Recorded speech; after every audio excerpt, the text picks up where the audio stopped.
Hello बच्चों, good morning and welcome once again to the same Silverwells e learning app. Session 2 second session का हम श्री गणेश करेंगे आज। So welcome to ऐसे 2 9th standard के बच्चे हो। फर्स्ट सेशन में जितनी स्टडीज़ और जो स्टडीज़ मटेरियल आपके पास पहुंचा है, हो सकता थोड़ा सा कम हो सकता थोड़ी से एफर्ट्स कम हो, आपके भी एफर्ट्स बहुत कम रहे, उतना हमने अपग्रेड नहीं किया जितना हमें करना चाहिए था। वो लेवल ऑफ स्टडीज़ नहीं अटेंड कर पाए जो आप बच्चों को करनी चाहिए थी। बट अपने आप से कमिट करो दिस टाइम कि सेकेंड सेम में जितना भी आपको स्टडी मटेरियल मिलेगा आप उसको पूरा करेंगे। First of all I personally commit the thing कि आपके पास चैप्टर के डे बाय डे सारे सब्जेक्ट्स में, in fact science, specially in science मैं अपने सब्जेक्ट की बात कर रहा हूँ, तो डे बाय डे आपको वीडियो लेक्चर्स मिलते जाएंगे। आपको डे बाय डे वो वीडियो लेक्चर्स पढ़ने, उससे रिलेटेड नोट्स आपको मिल जाएंगे। तो नोट्स को कंपेयर करते हुए, नोट्स से रिलेट करते हुए आप सारे वीडियो लेक्चर्स केयरफुली वॉच करो। बाद में जो एक्सरसाइज आपको होमवर्क में मिले वो एक्सरसाइज कंप्लीट करो, और जो एक्सरसाइज हम यहाँ कंप्लीट कराएंगे उस पर ध्यान दो। होपफुली आपका सिलेबस बहुत अच्छा हो जाएगा और आपकी जो कंप्लेंट्स या हमारी तरफ से जो कंप्लेंट्स रही है वो सारी एरेडिकेट हो जाएंगी। मोर चलो सेकेंड सेम में हमें करना क्या है। First of all second same का सिलेबस देखो कि सेकेंड सेम का सिलेबस क्या होगा आपका। नो डाउट बचे हुए सारे चैप्टर्स सेकेंड सेम के सिलेबस में कवर करेंगे, और सबसे पहले फिजिक्स वाले पोर्शन पर हम थोड़ा सा स्ट्रेस देंगे। 6 चैप्टर्स आपके हो चुके हैं, बचे हुए 6 और चैप्टर्स, क्योंकि 3 according to CBSE government has been eradicated. 3 chapters इसमें से निकाल दिए, इनफैक्ट 4 निकाल दिए, बट मैं कोशिश करूंगा कि आपको बाकी सारे के सारे चैप्टर्स भी कराऊं। पहले वो पोर्शन कवर करूंगा जो सीबीएसई करिकुलम के अकॉर्डिंग हमें फाइनल एग्जाम में कवर करना है। After that it is my personal commitment कि मैं आपको वो पोर्शन भी कराऊंगा जो रिमूव कर दिया है, जिससे कि आपको आने वाले टाइम में प्रॉब्लम नहीं रही। राइट। सो ऐसे 2 के सिलेबस में first of all we will start with chapter number chapter force and laws of motion. 8 के बाद सर चैप्टर नंबर 9 है। Chapter 9 force and laws of motion से हम स्टार्ट करेंगे। थोड़ी सी कंप्लेंसी होगी या कुछ क्वेरीज होगी कि चैप्टर नंबर 7 के कुछ वीडियो लेक्चर्स बाकी है, वो तैयार हो चुके हैं इनफैक्ट, और अपलोड भी हो गए होंगे, अदरवाइज विद इन डेज और 2 डेज वो भी अपलोड हो जाएंगे। ठीक है। कुछ पोर्शन ऐसे 1 का होगा सेम 2 में, वो भी हम रिपीट करेंगे, जिसमें लास्ट चैप्टर जो हमने कराया था चैप्टर नंबर 8 मोशन, उसे भी इंक्लूड करेंगे। ठीक है। तो without wasting any time, welcome to ऐसे 2 and start with a new chapter, chapter number 9 force and laws of motion. ठीक है, लिखते हैं chapter 9 force and laws of motion.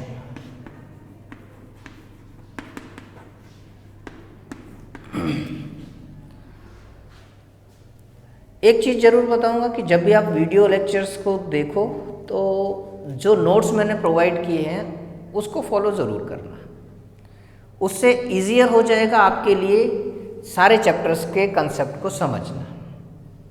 ठीक है। और जब तक कंसेप्ट नहीं समझोगे, कितनी डेफिनेशंस याद करोगे आप, कितने फॉर्मूले याद करोगे, कितने लॉज याद करोगे। तो इसलिए कंसेप्ट समझना जरूरी है। लॉज एंड डेफिनेशंस, फॉर्मूले आप अपने आप नरेट कर लोगे। Right. So what is force actually?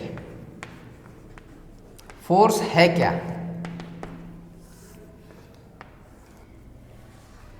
हमारी बुक में लिखा हो pull and push. Pull and push is known as force. किसी भी चीज़ को हम धक्का दें या उसको पुल करें, that is known as force. लिख दो इसको, any pull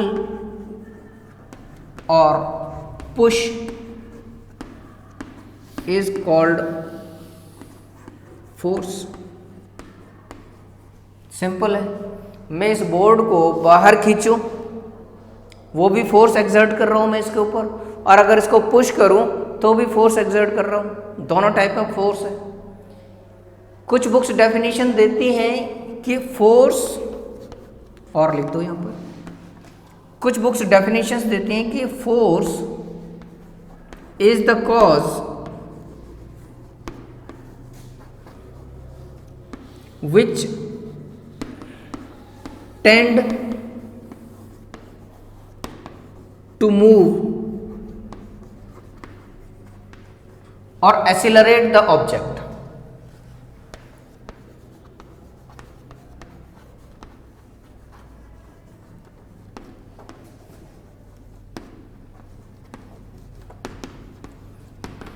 it is the same thing.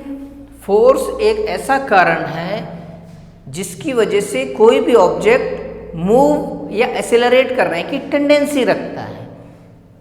जरूरी नहीं कि वो मूव हो जाए, इट्स नॉट कंपल्सरी। मैं इस पे फोर्स लगा रहा हूँ, पुश का फोर्स लगा रहा हूँ, ये मूव हो रहा है, नहीं होगा मूव, ठीक है ना। तो इसलिए हमने ये वर्ड यूज किया है tend. The force is the cause which tend to move or accelerate the object. ये हुआ हमारा फोर्स की डेफिनेशन, ठीक है। सिंपल, ज्यादा कुछ है नहीं। Force, any pull or push is called force, और force is the cause which tend to move or accelerate the object. अब फोर्स होते कितने डिफरेंट टाइप के हैं, ठीक है। फोर्स अलग अलग टाइप के होते हैं। Contact force, non contact force, balanced force, unbalanced force. पहले इसी पर डिस्कस कर लें, बाकी दूसरा बाद में बात करेंगे। टाइप्स ऑफ द फोर्स पर आ जाओ। What are the types of the force? Force के टाइप्स क्या हो सकते हैं? What are the different types of force? Types of force में हम डिस्कस करें तो टाइप्स ऑफ फोर्स, पहला क्लासिफिकेशन इसमें ये ले लो कि contact force and non contact.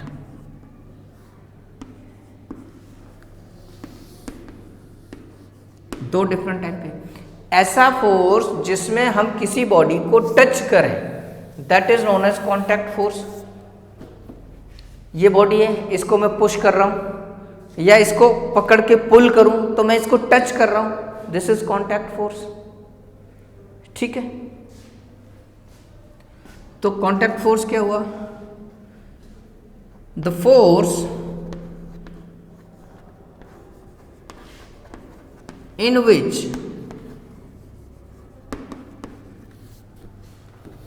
object is in contact with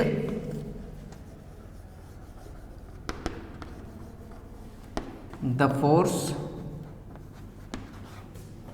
or with the object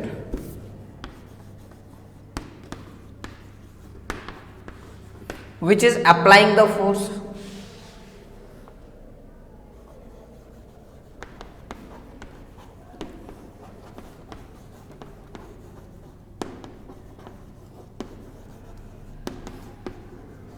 ऐसा फोर्स जो कांटेक्ट में रहे ऑब्जेक्ट के, या ऐसे ऑब्जेक्ट जो फोर्स अप्लाई कर रहे हैं उसके कांटेक्ट में रहे, उसको बोलेंगे कांटेक्ट फोर्स। सिंपल सी बात है, किसी चीज को धक्का देंगे तो हम उसके कांटेक्ट में आएंगे, किसी को पकड़ के पुल करेंगे तो भी कांटेक्ट में आएंगे। एग्जांपल लिख दो, पुल एंड पुश बहुत है आपके लिए अभी, पुल एंड पुश, ठीक है। तो फिर नॉन कांटेक्ट फोर्स क्या होगा, इसकी बात करें अब हम। कांटेक्ट फोर्स तो हमने डिस्कस कर दिया, ये नॉन कांटेक्ट फोर्स क्या होगा? ऐसा फोर्स जिसमें ऑब्जेक्ट एंड फोर्स जो अप्लाई कर रहा है इन दोनों के बीच में कोई कांटेक्ट नहीं है। चलो लिख दो इसको।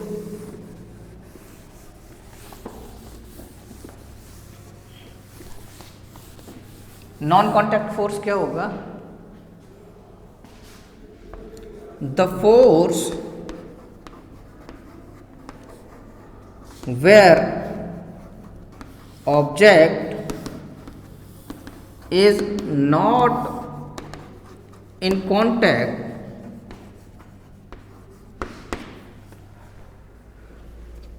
with object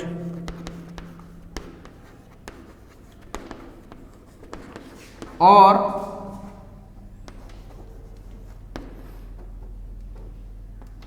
the body or the object which is applying the force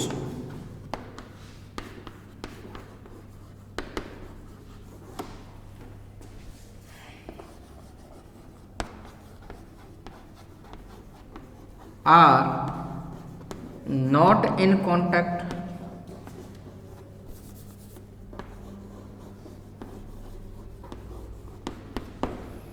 ये हो गया non contact force. Example, gravitational force,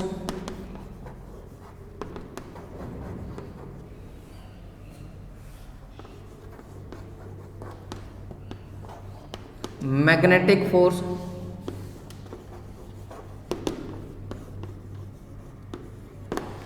electrostatic force. ये सारे फोर्स क्या हैं? एक दूसरे के कांटेक्ट में नहीं होते हैं ऑब्जेक्ट के और फिर भी फोर्स अप्लाई करते हैं। कैसे? ग्रेविटी का फोर्स कभी आपके कांटेक्ट में होता है? नहीं होता है। ये ऑब्जेक्ट है, ये चौक को हमने एक ऑब्जेक्ट बना दिया, ये ऑब्जेक्ट है, ग्रेविटी इसको पुल कर रही है अपने अगेंस्ट। फोर्स टच में तो नहीं था, इस ऑब्जेक्ट के टच में नहीं है, तो ग्रेविटेशनल फोर्स ये क्या हुआ? Contact, non contact force.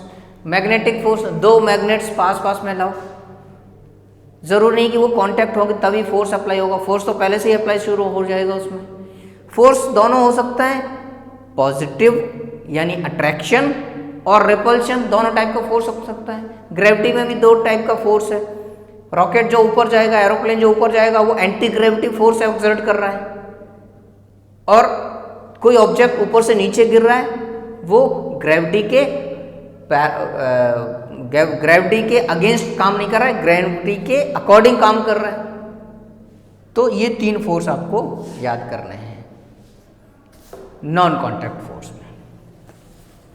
अब बात करते हैं balanced and non balanced, unbalanced. एक क्लासिफिकेशन ये हो गया, दूसरा classification balanced force and unbalanced force की बात कर रहे हैं।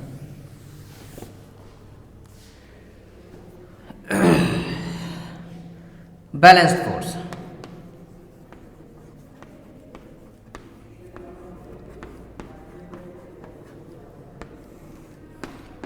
ऐसा फोर्स जो किसी ऑब्जेक्ट पर इक्वल एंड अपोजिट डायरेक्शन में लगेगा उसको बोल देंगे बैलेंस्ड फोर्स। देखो, the force which is applied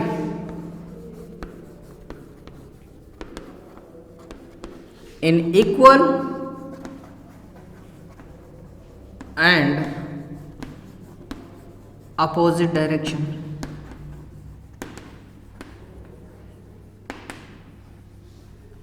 यानी कोई भी फोर्स है अगर इक्वल एंड अपोजिट डायरेक्शन में है तभी बैलेंस होगा।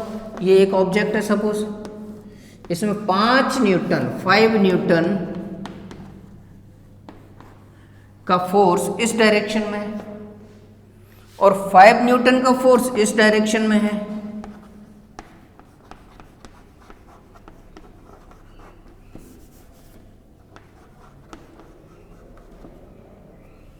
तो ऑब्जेक्ट कहाँ मूव करेगा? इस साइड या इस side?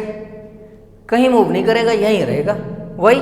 Because it is experiencing the balanced force,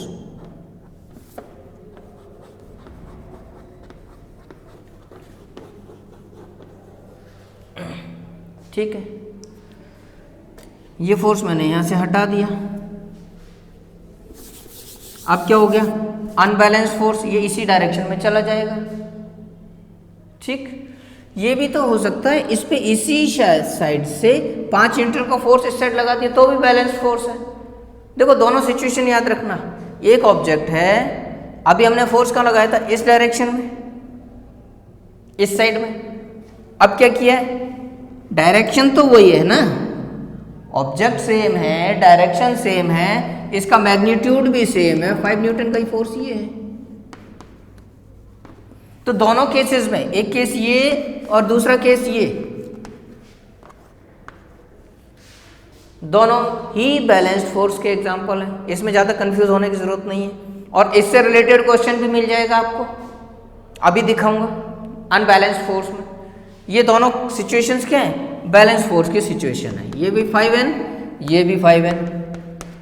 तो केस 1 और केस 2 दोनों ही बैलेंस्ड फोर्स के एग्जांपल हैं। अनबैलेंस्ड क्या फोर्स होगा, अनबैलेंस्ड फोर्स में देखिए, unbalanced force the force which are applied in unequal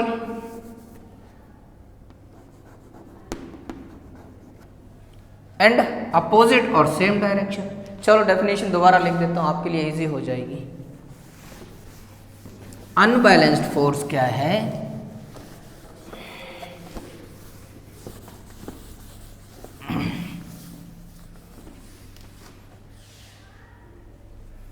the force applied on an object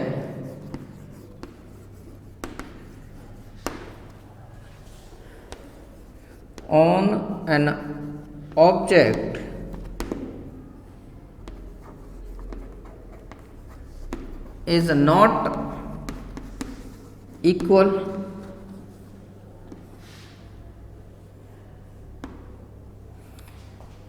the force applied on an object is not equal and may be or may not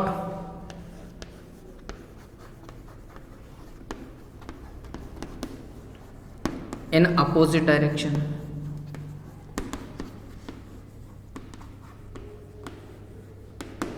मतलब क्या हुआ, एक object, उसके ऊपर force तो लगा है, लेकिन ये कोई ज़रूरी नहीं कि उसका मैग्नीट्यूड इक्वल हो, कम भी हो सकता, कम ही होगा, मैग्नीट्यूड इक्वल नहीं होगा।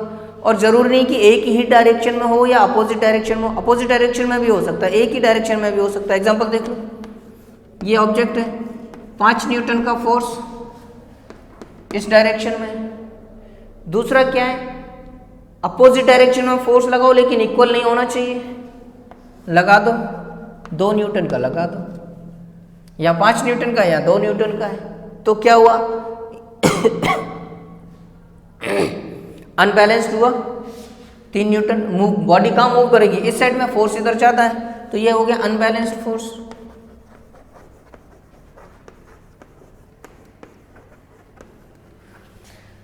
दूसरा देखो, 5 न्यूटन का ये है, 2 न्यूटन का ये है, डायरेक्शन सेम है,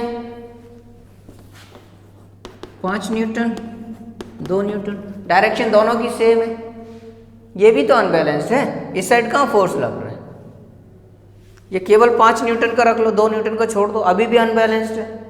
इस साइड कोई नहीं है, 0 है, इस साइड 5 है, ये भी रख दिया तो इस साइड 7 हो गया। ये भी एक एग्जांपल है अनबैलेंस्ड फोर्स का, लिख दो।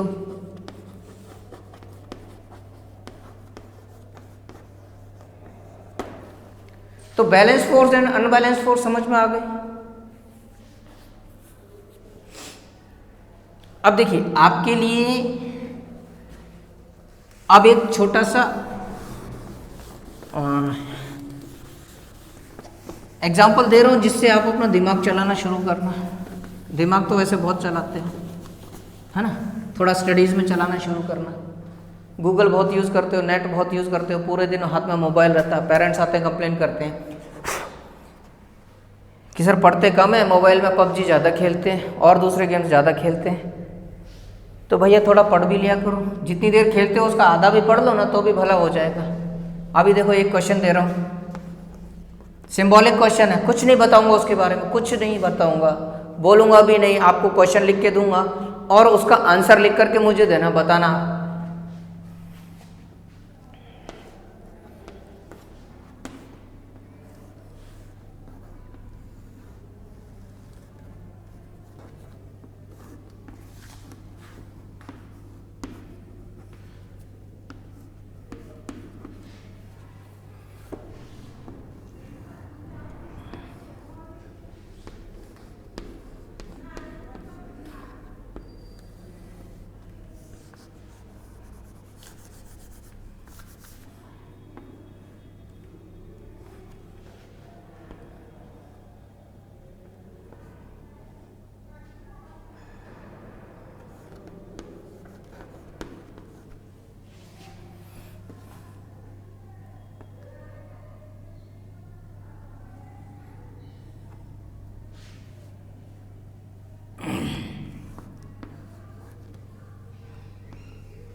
ए बी सी और ये है डी, हमें डी की वैल्यू निकाल के देनी है, बस ज़्यादा कुछ नहीं बोलूँगा।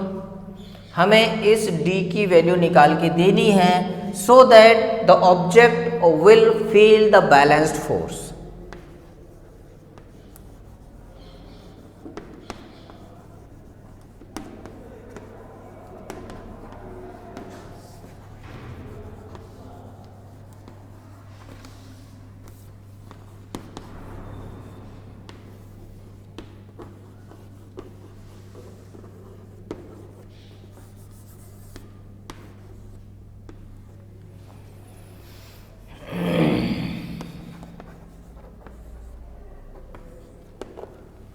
इसका आंसर आप खुद ढूंढो और मुझे बताइएगा, ठीक है।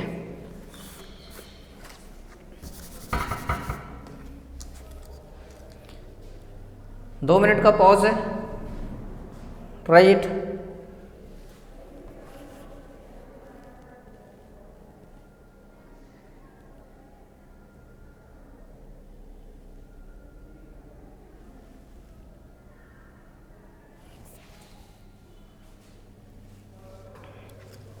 चलिए मैं अब इसको इरेज कर रहा हूँ और दूसरी बात करता हूँ कि फोर्स कर क्या क्या सकता है। देखिए बुक में क्या लिखा है, force can change the speed of motion of body, change the direction of motion and change the shape of the body. चलो ये भी बता देता हूँ आपको, ये क्वेश्चन मैं इरेज कर रहा हूँ। फोर्स के फंक्शन क्या क्या हो सकते हैं, what are the various function, या फोर्स क्या क्या कर सकता है।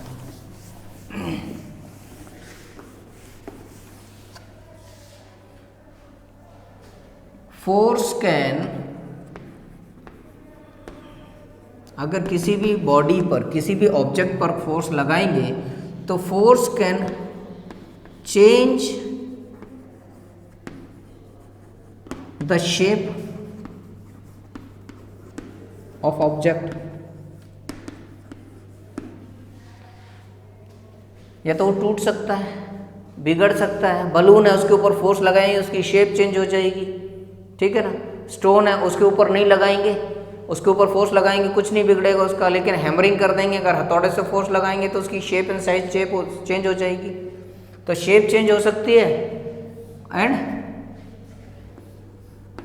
And can change the size also, shape of object and size also. B, second काम क्या कर सकता है, it can change the speed, can change the speed of object. Third काम क्या कर सकता है, इट कैन चेंज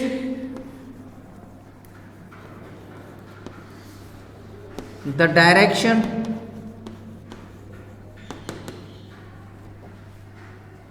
देखो एक बॉडी मूव कर रही है, इसके पीछे से और फोर्स लगा दो तो और तेज हो जाएगी, स्पीड चेंज हो गई, डायरेक्शन भी चेंज हो सकती है। कैसे?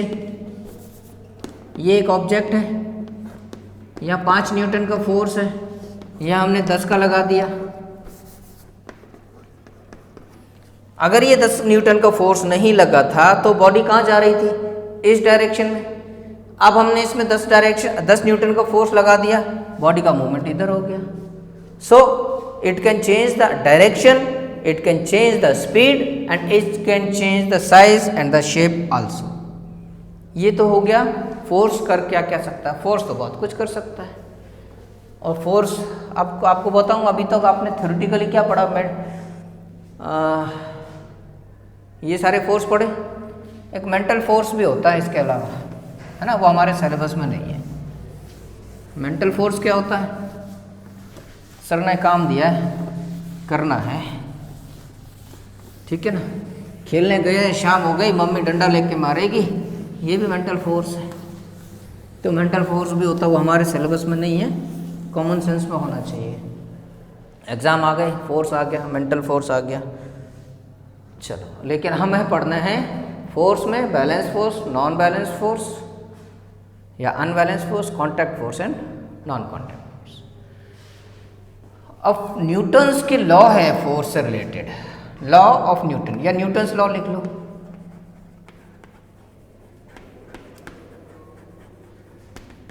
न्यूटन्स ने फोर्स को लेकर के कुछ लॉ दिए थे, वो लॉ मैं आज आपके साथ डिस्कस करता हूं कि न्यूटन ने फोर्स को लेकर के क्या लॉज दिए थे। तो फर्स्ट लॉ की बात करें, Newton's first law, Newton's first law.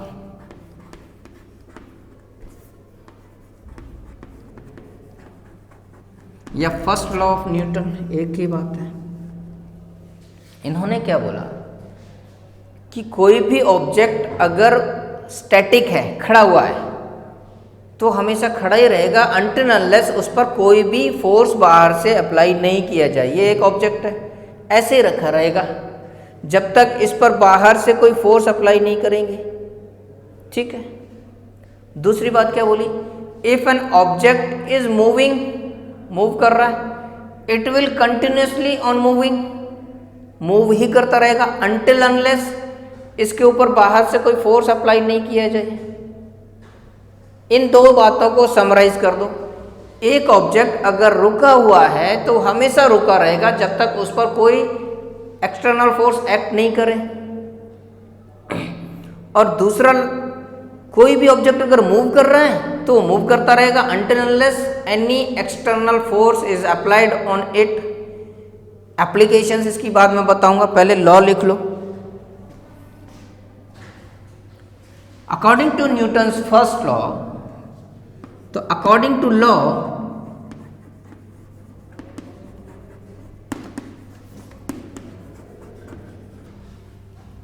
if an object is at rest, if an object is at rest or under motion,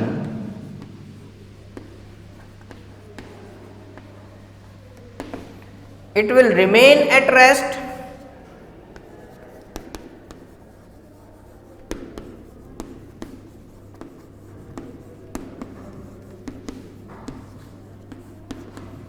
or continuous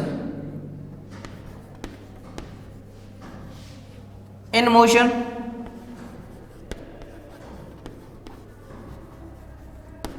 until unless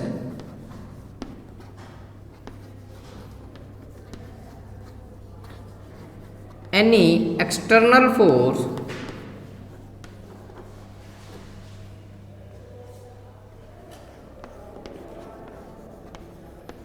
is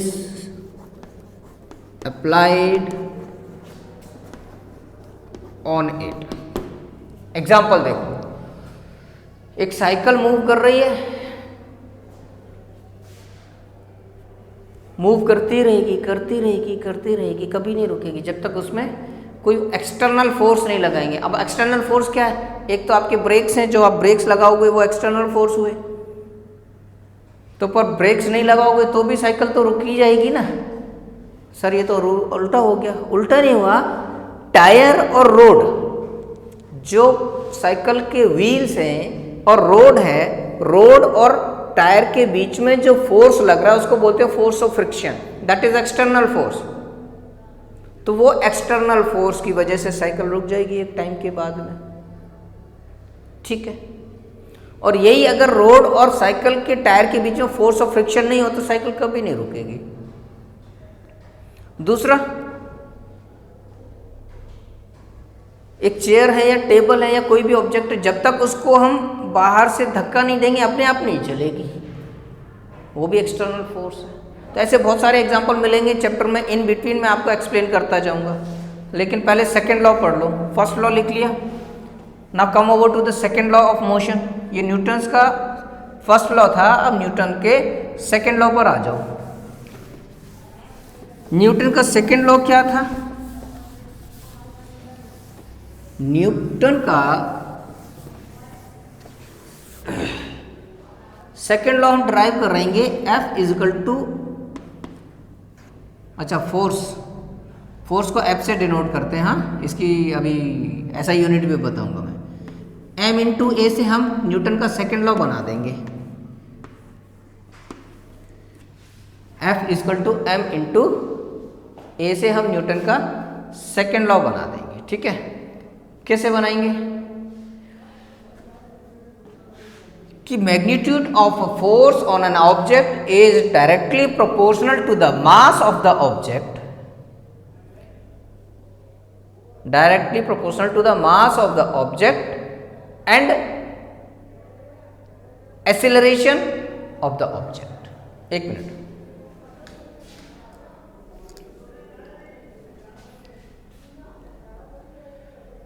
the net force acting on a body is proportional to the product of mass of the body and acceleration. It takes place in same direction as in that of force. वही है जो मैं आपको बताना चाह रहा हूँ। पहले तो फॉर्मूला याद कर लो, F equal to M into a. क्या कहना चाह रहा है? F is directly proportional to M and F is directly proportional to A, ठीक है। यहां पर m क्या है? मास। a क्या है? एक्सीलरेशन। और f तो फोर्स है ही है। अब इसी से हम नरेट कर लेते हैं। So net magnitude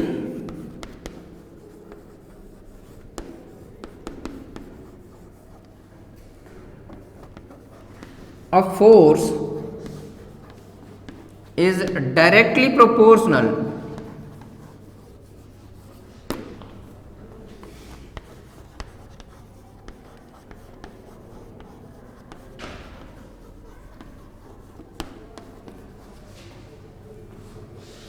to sum of mass and object, mass and acceleration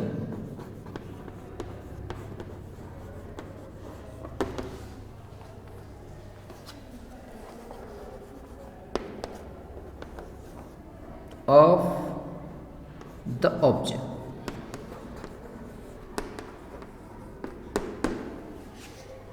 इसका मतलब यही हुआ F equal to M into a. तो अभी हमने आज की डेट में क्या पढ़ा है कि फोर्स की डेफिनेशन, फोर्स के एक्शन